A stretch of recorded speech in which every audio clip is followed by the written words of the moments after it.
High and hello guys, welcome back to my channel. तर आजची व्लॉगची सुरुवात होती आहे हर्षूसोबत मस्ती करून.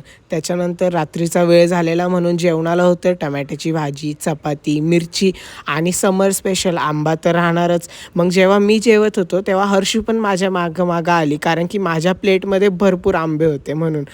आणि हर्षूनी पण आंबा खाल्ला. मग तिची मस्ती सुरू झाली. बघा तुम्ही काय करते. होय, हे काय तोंड बघू. होय, हे काय. अरे, हे काय केलंय घराचं तू.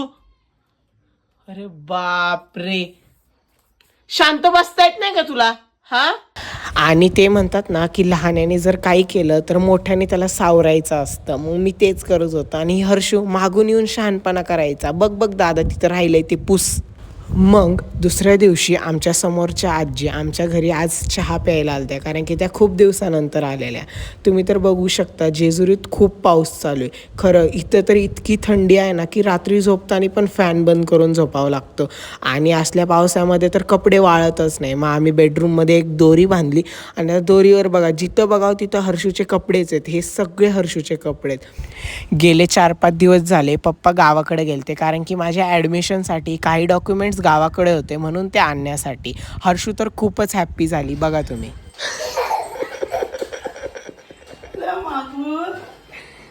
कोण आलं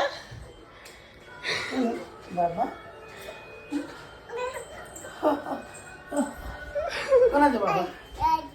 आणि पप्पा आले म्हणून मम्मीनी स्पेशल गुजराती ढोकळा बनवलेला.